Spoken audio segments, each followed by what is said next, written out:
បាទជំរាបសួរបងប្អូនពុកម៉ែទាំងអស់ថ្ងៃនេះខ្ញុំមានអ្នកជំងឺម្នាក់ទៀតហើយដែលគាត់មានជំងឺគាត់ឈឺតាំងពីក្មេងមករ៉ាំរ៉ៃ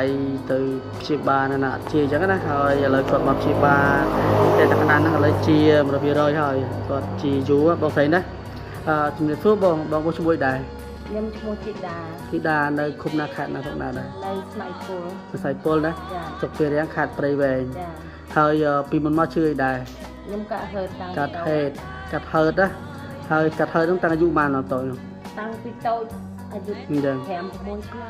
ហើយព្យាបាលណាគាត់ជាដែរគាត់ព្យាបាលនៅណាខ្លះមានតែដឹងអត់ព្យាបាលទៅពេទ្យនៅស្រុកក្បែរណាអញ្ចឹង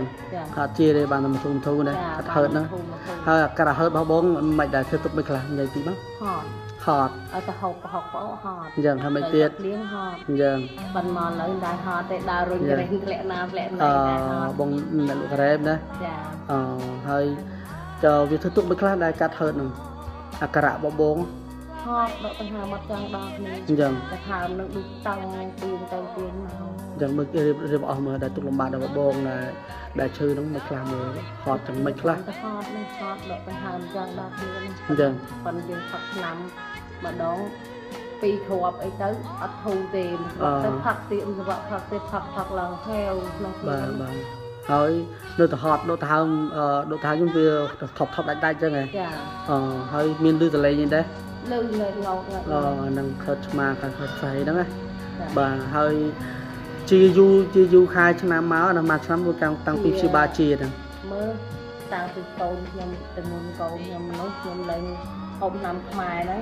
5-6ឆ្នាំហើយលេងហត់ហ្នឹង5បាទអញ្ចឹងជាប្រកបមែនណាហ្នឹងហើយអញ្ចឹងបងស្រីគាត់